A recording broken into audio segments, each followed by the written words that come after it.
La grâce de Jésus notre Seigneur, l'amour de Dieu le Père et la communion de l'Esprit Saint soient toujours avec vous. Et avec votre esprit. À l'Église, nous prions nous demandons la grâce de Dieu à travers Saint Martin de Tours, évêque. Nous sommes au début du 5e siècle. Et militaire, ceux qui ne peuvent pas se concevoir ici, militaire qui se convertit et qui va jusqu'à l'épiscopat. La communauté, moi je suis très content de célébrer avec le Père Charles, avec qui nous avons travaillé pour mettre sur pied le statut de laïc assomptionniste de la grande province. Et nous prions pour les défunts dont les noms sont déposés sur l'autel. Présentons-nous devant le Seigneur, nous reconnaissons pécheurs, nous avons besoin de sa grâce. Quand nous sommes pardonnés, nous pouvons faire mieux, nous pouvons faire un apostolat très fructueux. Je confesse à Dieu Tout-Puissant. Je reconnais devant vos frères et vous aussi, frères et sœurs, mais priez pour moi, le Seigneur notre Dieu. Que Dieu Tout-Puissant nous fasse miséricorde, qu'il nous pardonne nos péchés et nous conduise à la vie éternelle. Amen. Seigneur, prends pitié. Seigneur, prends pitié. Ô Christ, prends pitié. Ô Christ, prends pitié. Seigneur, prends pitié. Seigneur, prends pitié. Prions. Seigneur Dieu, tu as été glorifié par la vie et par la mort du bienheureux évêque Martin. Renouvelle en nos cœurs les merveilles de ta grâce pour que ni la mort ni la vie ne puissent nous séparer de ton amour. Par Jésus le Christ, notre Seigneur. Amen. Lecture du livre de la sagesse, chapitre 2, du 23e au 9e verset du 3e chapitre. Dieu a créé l'homme pour une existence indérissable. Il en fait de lui une image de ce qu'il est en lui-même. La mort est entrée dans le monde par la jalousie du démon, et ceux qui se rangent dans ce parti en font l'expérience. Mais la vie des justes est dans les mains de Dieu, en cas de tourment n'a de prise sur eux. Celui qui ne réfléchit pas s'est imaginé qu'ils étaient morts. Leur départ de ce monde a passé pour un malheur. Quand ils nous ont quittés, on les croyait anéantis alors qu'ils sont dans la paix. Aux yeux des hommes, ils subissaient et châtiment, mais par leur espérance, ils avaient déjà l'immortalité. Ce qu'ils ont eu à souffrir était peu de choses auprès du bonheur dont ils seront comblés, car Dieu les a mis à l'épreuve et les a reconnus dignes de lui. Comme on passe l'heure au feu du creuset, il a éprouvé leur valeur. Comme les sacrifices offerts sur réserve, il les a accueillis. Au jour de sa visite, ils resplendiront, ils étinceleront comme un feu qui court à travers la paille. Ils seront les justes des nations et les maîtres du peuple, et le Seigneur régnera sur eux pour toujours. Ceux qui mettent leur confiance dans le Seigneur comprendront la vérité. Ceux qui sont fidèles resteront avec lui dans son amour, car il accorde à ses élus grâce et miséricorde. Parole du Seigneur. Nous rendons grâce à Dieu.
Le Seigneur soit avec vous.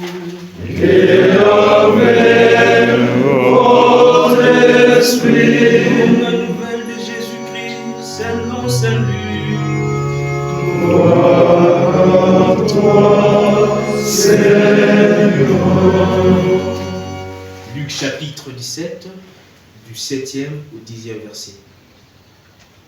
Jésus disait aux apôtres: lequel d'entre vous, quand son serviteur vient de labourer ou de garder les bêtes, lui dira à son retour des champs: viens vite à table?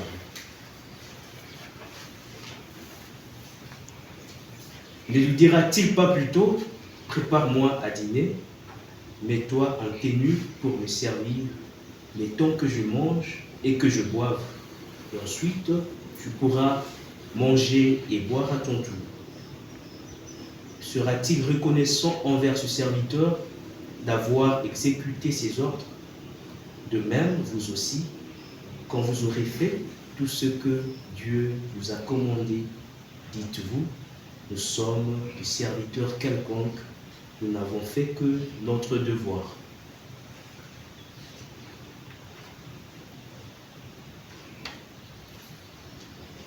Acclamons la parole de Dieu.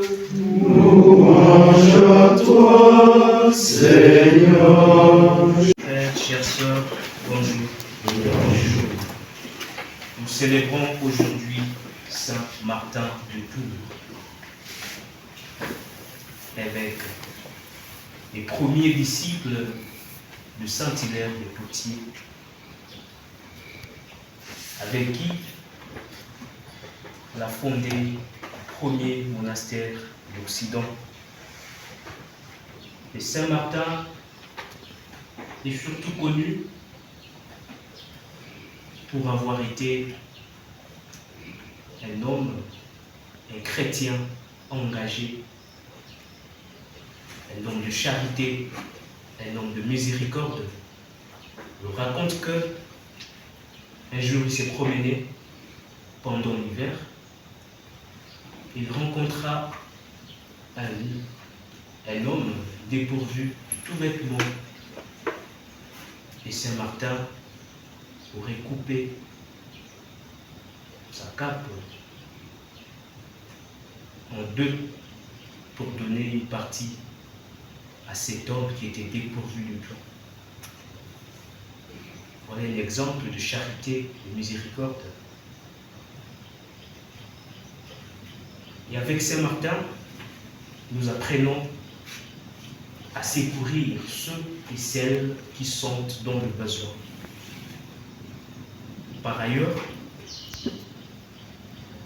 au cœur de lecture de ce jour, il y a quelque chose qui a attiré mon attention, c'est surtout les termes quelconques ou inutiles. Le terme choisi par Saint Luc, le terme d'inutilité, je crois qu'il est plus fort que la seule humilité ou le simple abaissement. Pourquoi je le dis? C'est parce que quand j'essaie de voir un peu la conception de Saint Matthieu 25-30, ce même mot est utilisé dans la parabole des talents. Le serviteur qui n'a rien fait fructifier, qui a enfoui son talent dans la terre, est traité d'inutile par son maître. En ces termes, quant à ces serviteurs inutiles, jetez-les dehors.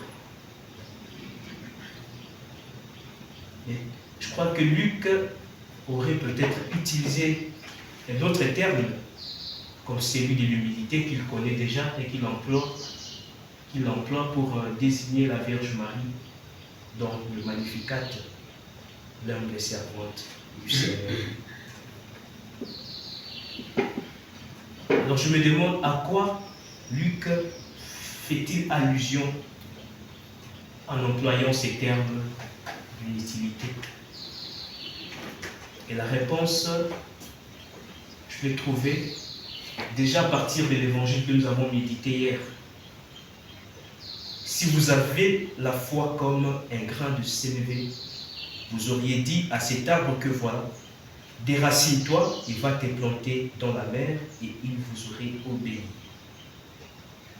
Mes frères, mes sœurs, je crois que la foi est une capacité surnaturelle, un don de Dieu qui nous fait faire des choses folles, des choses qui paraissent inutiles aux yeux du monde, mais qui sont pourtant l'expression de l'activité de l'Esprit en nous. Par exemple, le fait de laisser 99 brebis pour en chercher une, c'est vraiment une absurdité. C'est l'inutilité.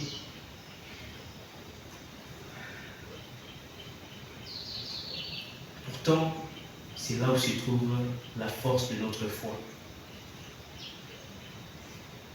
Et en méditant cet évangile, je suis convaincu que le fidèle chrétien sera toujours un serviteur inutile, pas simplement un serviteur humble, mais dont l'utilité échappe au monde.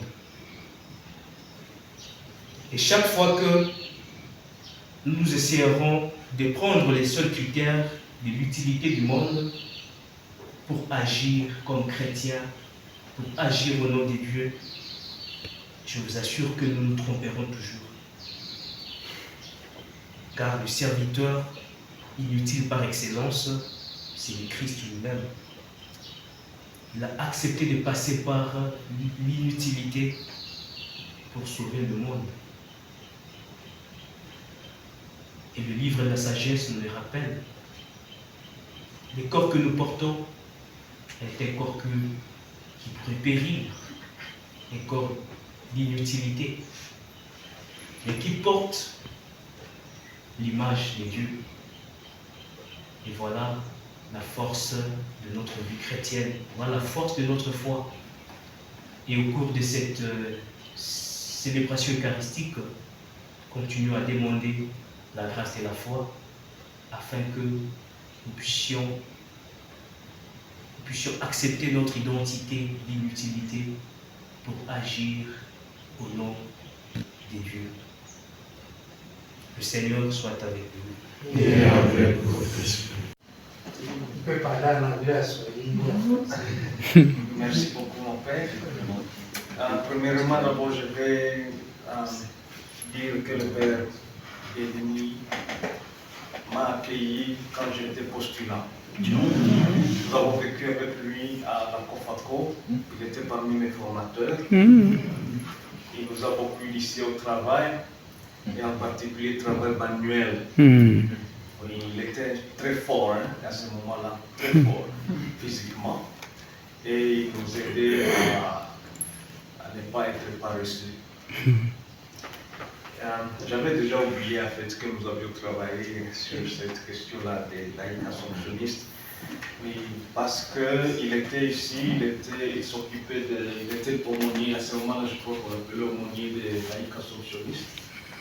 Et, oui, tandem. Et moi j'étais à Nairobi, je m'occupais aussi des laïcs assomptionnistes. C'est le moment où la congrégation commençait à nous demander d'organiser une sorte de statut de laïcs assomptionnistes à chaque province. Alors je lui avais amené ma petite contribution qu'on venait de constituer à Nairobi. Et à ma grande surprise, chaque fois qu'il me voit, il répond sur ça. Et il avait aimé le titre de ce petit livre-là, Kitabu cha Mwongozo. Et chaque fois qu'il me voit, même hier, il m'a rappelé ça. Donc, ce n'était pas quelque chose de grand, mais je crois que c'est lui qui avait maintenant travaillé tout pour constituer les textes que nous avons ici. Et nous vous en remercions. Merci beaucoup pour l'accueil que vous me réservez aussi à Bulengera. Nous allons travailler avec les étudiants, spécialement sur les deuxième année. Ça fait 21 ans depuis que j'ai quitté Bulengera, 19 ans à l'Est. C'est pourquoi peut-être il m'est proposé de parler en anglais, parce que la langue que je parle le mieux aujourd'hui, c'est l'anglais. Merci beaucoup. Seigneur soit avec vous. Et avec votre esprit. Prions. Tu as refait nos forces, Seigneur, par le sacrement de l'unité.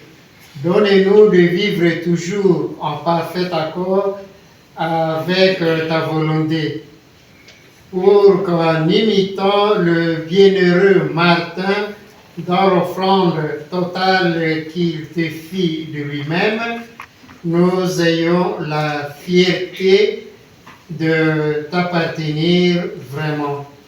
Par Jésus le Christ, notre Seigneur. Amen. Le Seigneur soit avec vous. Et avec votre Et esprit. que Dieu Tout-Puissant vous bénisse, le Père, le Fils et le Saint-Esprit. Amen. Allez dans la paix du Christ. Nous rendons grâce à Dieu.